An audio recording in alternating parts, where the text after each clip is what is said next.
Bonjour, aujourd'hui nous allons parler de Sora, l'annonce surprise d'OpenAI.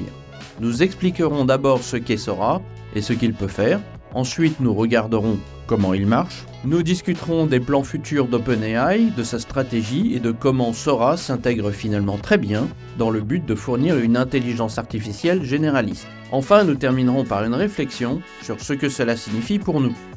Notez que toutes les images présentées ici sont générées par Sora sans aucune retouche.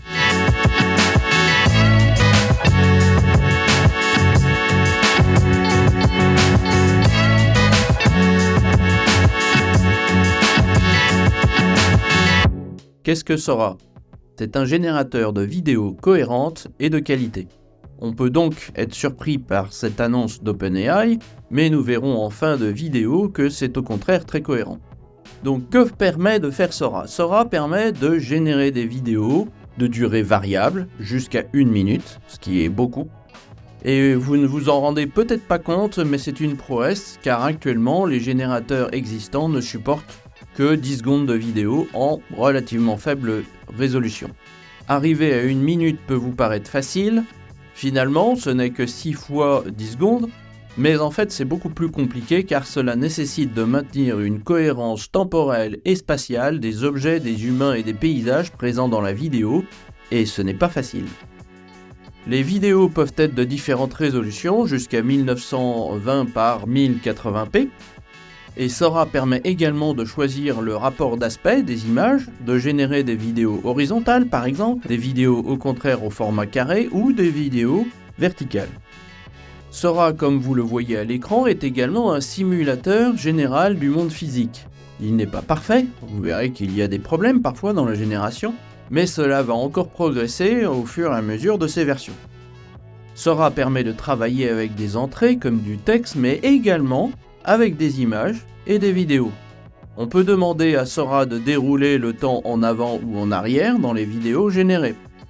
Il sait générer des vidéos en boucle, c'est-à-dire sans raccord, où la fin se marie très bien avec le début de la vidéo, comme on peut le voir dans cette vidéo avec un cycliste. Cette vidéo boucle parfaitement sans aucun raccord. Il peut également rallonger une vidéo existante en générant des images cohérentes avant et après la vidéo qui est donnée en entrée, comme avec ces vidéos de téléphérique à San Francisco. Il permet de changer aussi le style de la vidéo en entrée, comme dans cette vidéo de voiture.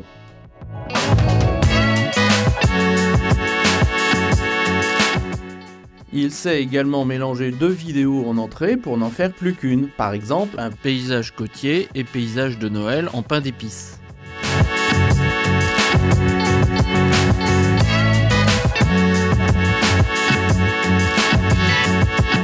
Une voiture et le léopard,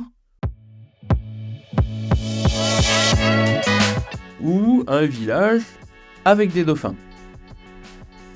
Sora sait aussi générer des images, donc pas uniquement des vidéos.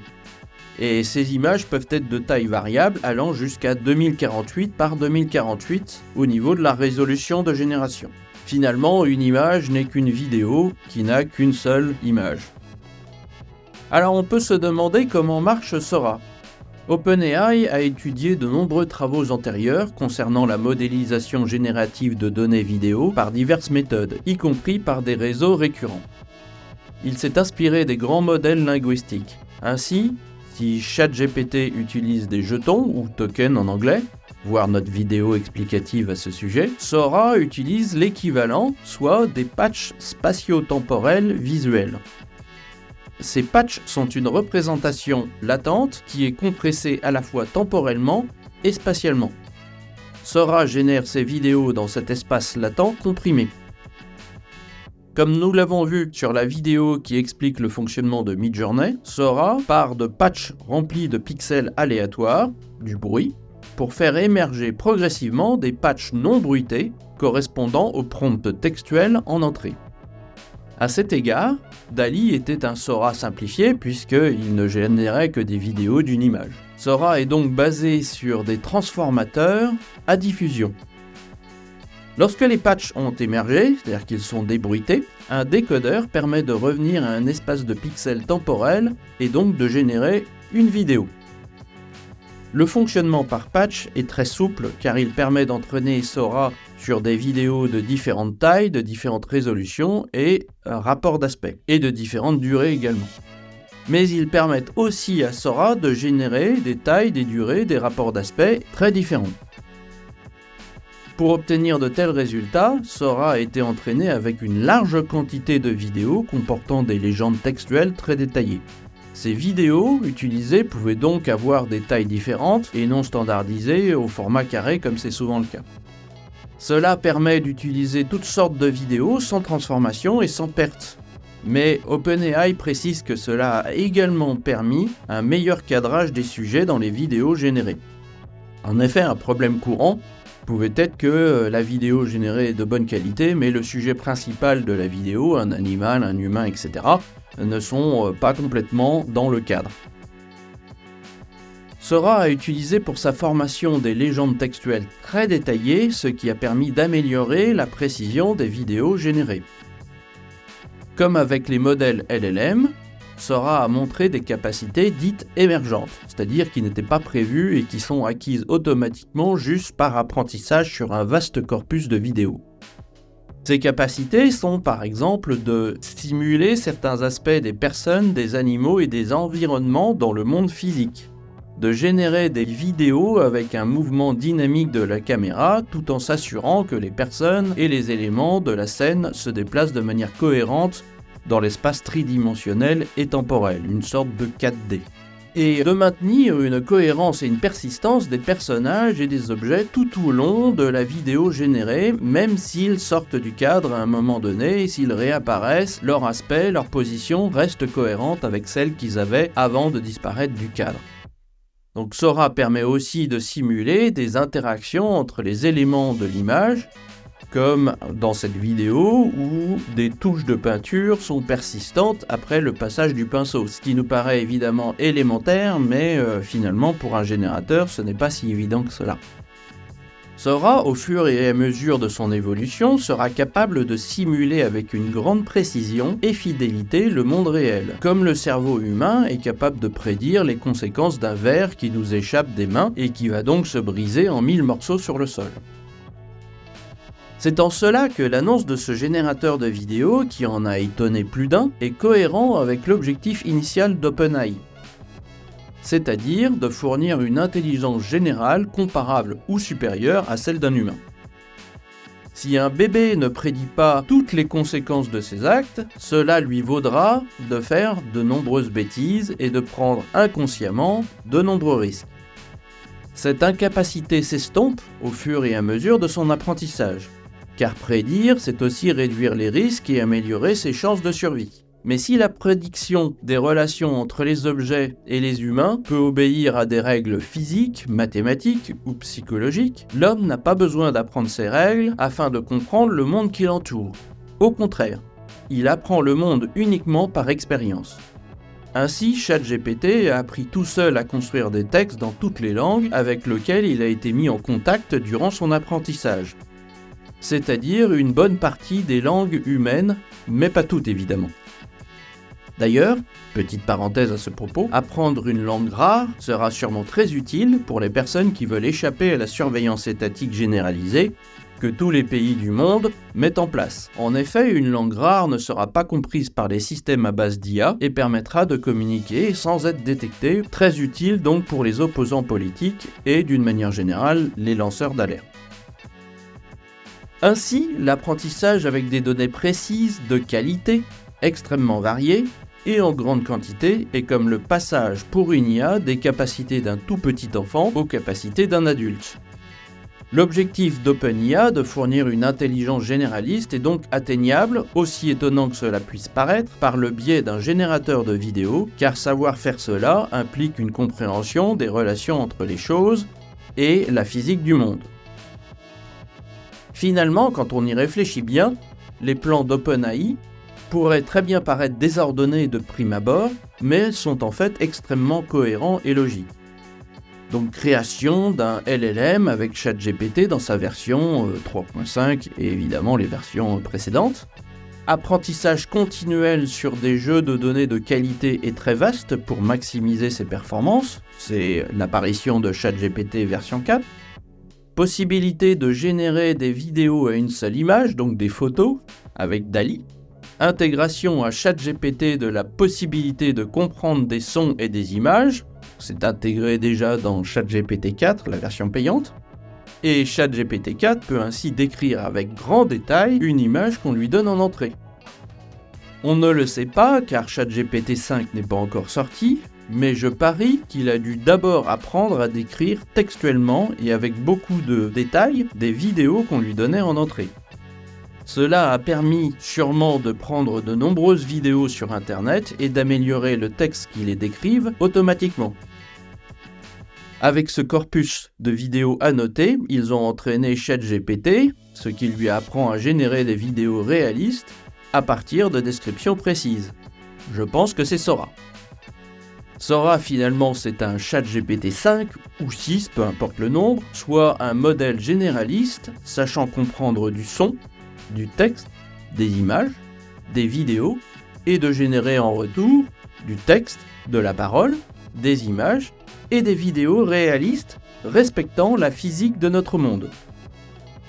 Sora est sûrement le nom de code interne de ChatGPT 5 ou 6, peu importe le nom, car on savait depuis la sortie de ChatGPT 4 qu'OpenAI travaillait sur la version 5. On pensait même qu'elle allait sortir en décembre 2023, puisque Sam Altman ne cessait de dire que son apprentissage était en cours. Je ne pense pas qu'OpenAI ait pu travailler sur plusieurs projets si ambitieux en même temps. Pour moi, ChatGPT 5 et Sora, peut-être je me trompe. Ces super capacités peuvent être atteintes par l'ingurgitation de très larges quantités de données de qualité, ce qui coûte cher et demande des capacités informatiques gigantesques. D'où la recherche par Sam Altman de financement délirant, on parle de 7000 milliards de dollars. Autrement dit, s'il trouve une grande partie des fonds dont il a besoin, l'apparition d'une intelligence artificielle généraliste ne sera qu'une question d'années, moins de 10 ans, je parie. Mettez ces intelligences supérieures dans le corps d'un robot et vous avez un robot intelligent futuriste, sachant comprendre et prédire le monde ainsi que les réactions humaines. Certains, moi y compris, redoutaient qu'une IA finisse par s'améliorer elle-même, ce qui pourrait la rendre incompréhensible et donc incontrôlable. Je pensais par exemple à une IA qui améliorerait son propre code source progressivement, le rendant chaque jour plus puissant, mais aussi plus incompréhensible par les humains. Je pensais qu'elle pourrait par exemple inventer un langage de programmation différent et plus adapté à la réalisation d'intelligence artificielle, mais en y réfléchissant, il se pourrait également qu'elle améliore les processeurs sur lesquels elle s'exécute, car son efficacité et sa performance dépendent du logiciel mais aussi surtout du hardware. Mais au fait, une grande partie de ces 7000 milliards recherchés par Sam Altman, dit-il, est pour fabriquer des puces d'intelligence artificielle. OpenAI sait parfaitement cacher au monde entier ses plans et ses travaux actuels, Sora en est la preuve finalement. N'a-t-il pas déjà une proposition d'architecture de puces d'IA créée par leur intelligence artificielle ? À moins que cet argent ne soit en prévision de cette capacité future. Tous les enthousiasmes en intelligence artificielle sont émerveillés par les prouesses de Sora. Mais peu d'entre eux parlent de ce que Sora signifie pour la société et pour nous personnellement. Avec les LLM, on était en train de s'habituer aux messages falsifiés. Avec la synthèse vocale, on s'habituait doucement aux messages vocaux falsifiés et au doublage de vidéos. Avec Sora, on devra également s'habituer à ce que la preuve vidéo soit peu à peu dépréciée. Nul doute que certains feront des détecteurs de vidéos fake, comme il y en a pour les textes et les images, mais à terme, je parie que cela sera impossible. Et donc cela bouleversera la police et la justice, mais également la démocratie et la sécurité des gens. OpenAI précise qu'il travaille avec des spécialistes pour rendre Sora plus sûr, mais parions qu'il existera dans le futur des Sora alternatifs qui seront hors de contrôle et qui fleuriront un peu partout.